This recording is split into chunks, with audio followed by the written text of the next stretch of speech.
let's talk about dot occlusion, right? This has been a topic, you know, I think the way I listed this, a little bit aggressive, right? Guys are still very resistant to occluding the dot to the point where, oh, it's stupid, it doesn't make any sense. And my question was, is it stupid and it doesn't make sense because you don't understand it?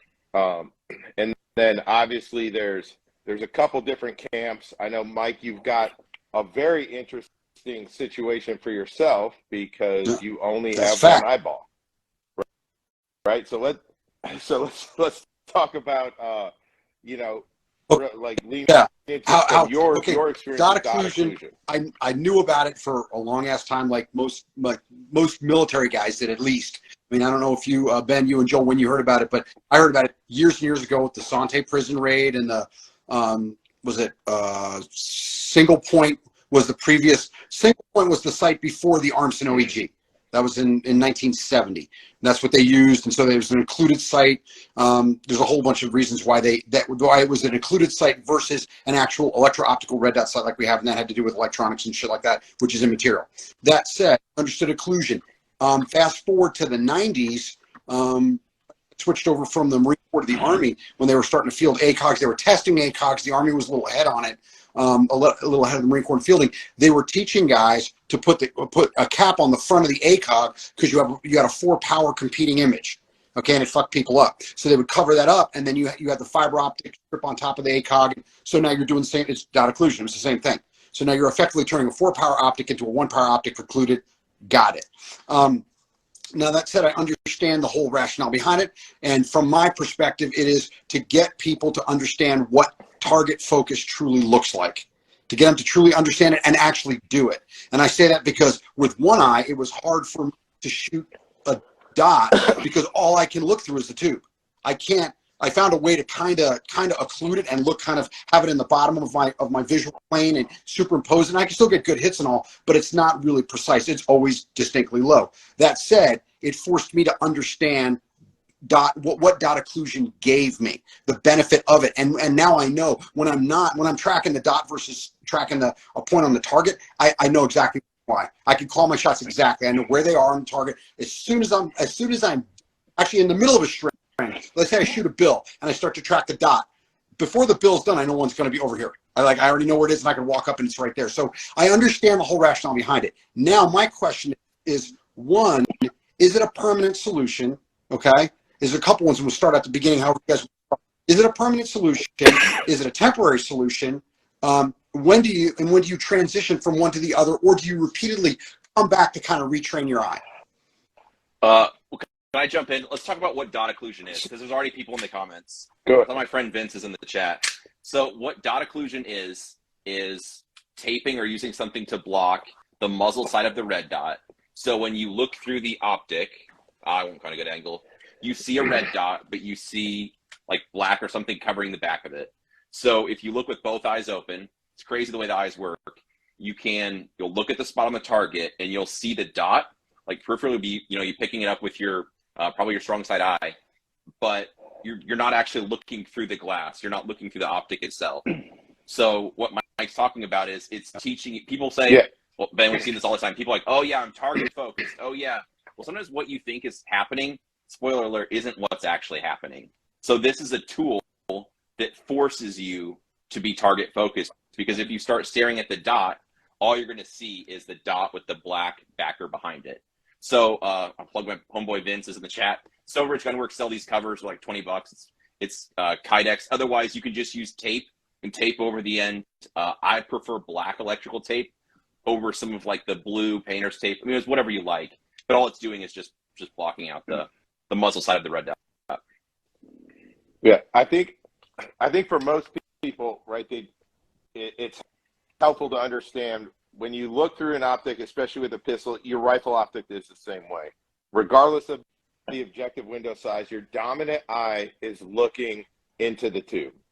Your non-dominant eye needs to be looking around the tube with your focal convergence on the specific part of the target you want to hit, right? That I think is probably undeniable. And your brain superimposes. It takes both images that it sees and it blends together as best it can. And so even though your left eye doesn't see the dot, you still process a dot in the middle of the target. So this the whole bend and aiming concept and all that silly shit.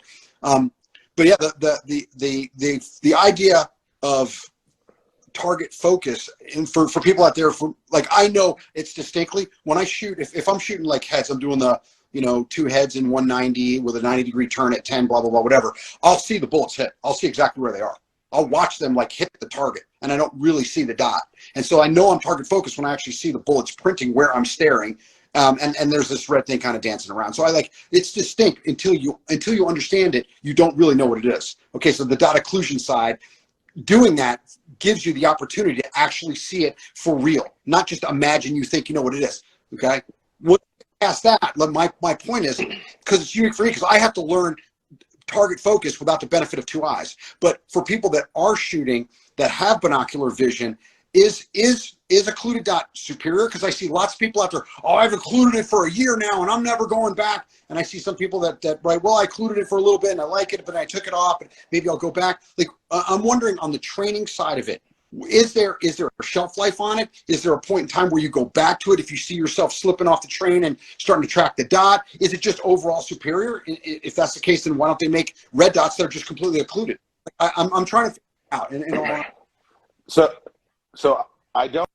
This is where I think a lot of the guys with the real strong opinions about it. Is it superior to not having it taped? I would say no. It's not superior. It's a tool. Now, is it a crutch? I would say no. Again, it's still a tool. Like, Ben, you've had your dot occluded for how long? Ben, Stoeger, can you hear us? Ben, can you I'm hear me? sorry. It just cut my audio. I'm back now. All right. So you've had your dot occluded for how long? On my Glocks, it's been occluded for 2 years. Right. So do you think that this is it a crutch? Is it more beneficial? It's not a crutch. Just a thing? It doesn't do anything for you. And that's what people have to understand. So another kind of sister training tool to this is giving people an aiming reference on the target. That will objectively improve your performance. When you put a black or white paster as an aiming reference on a brown target, everybody will shoot better when they have that. Even if you put that in the wrong spot on the target, it'll start sending bullets there. You know, it becomes a distraction. But the aiming reference is a really powerful thing. Occlusion's different. It doesn't do stuff for you. It just reveals to you what you're doing, and it helps you as you're shooting figure out, wait, what am I actually seeing? Where actually is my focus? All that, you know, really happens occluding that helps you performance wise is it keeps the lighting conditions on the dot a lot more consistent. So for example, pointing it into sun, I have shade over the dot, I can still see the dot. It does that for me, but at the same time, it makes it a little bit harder to see the target, obviously, slightly, because you're taking away, you know, your dominant eye's ability to even see the target. When I got new competition pistols over the last summer, the CZs, and I never occluded any of those dots and just shot them just to see what would happen. And I would say I shoot a little faster. I have a little easier time picking out spots on the targets without the occlusion there because I have more visibility, but I lose the easy training tool part of it, you know? Yeah. So I think as a from my experience with it is, like, I've used it, I'll go back and forth, right? Maybe extended periods of time, I'll dry fire with an occluded dot and then some live fire, but I'm constantly going back and forth as a check to see what my eyes are doing. Like, I think without a doubt, like, Joel, Ben, you guys have shot occluded dot with 2 eyes. You feel a different focal, like, muscular thing in your eyes when you throw that on, right? And I would think, from the training side, it's helping me. It's helping my non-dominant eye do what it's supposed to be doing a little bit better. Like I was saying earlier, so what people think happens isn't actually what happens. So people, for instance, it happens with you know, like iron sight's a red dot, it's the same thing. Sorry, spoiler alert. People can stare at their front sight or just the same way they stare at the dot. Some tells that you're staring at, either iron sight or dot, don't care. Well, for instance, I was training today with some homeboys. If you shoot it, it happens very commonly. If you're shooting a tight shot or a partial shot, it's very common for people to shift their focus onto the dot or onto the front sight. And once that focus stays there, you'll see it stay there for other targets. So imagine having a tighter shot and then an open target next to that. What you'll see happen is people will shift their focus onto that dot or that sight and really be watching it.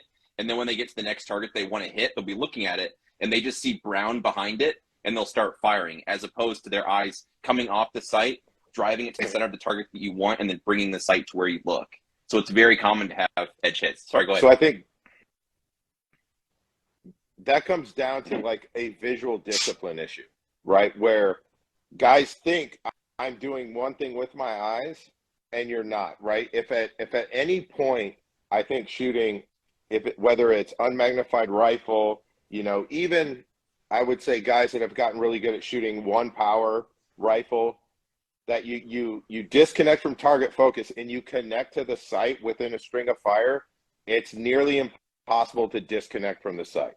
And this is where dot occlusion will help, just from a training standpoint, highlight when you're doing that.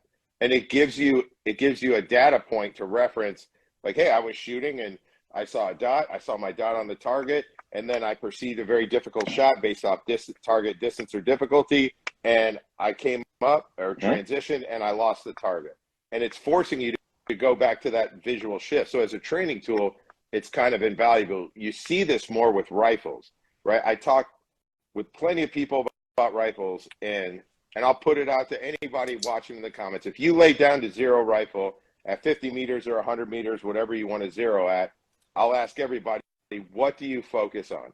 And I believe anybody that tells you, hey, I'm target focused on a small aiming reference, whether it's a BA bullseye or a piece of tape, you're lying to yourself. You lay down, you support that gun, and you stare at the dot, right? Because you're questing for a level of confirmation and feedback from the sight that the shot's going to be there. Not understanding that as you shoot faster and faster and faster, what's going to help your perception of wobble and what the dot is actually doing, is what'll calm all that down, is staying target focused.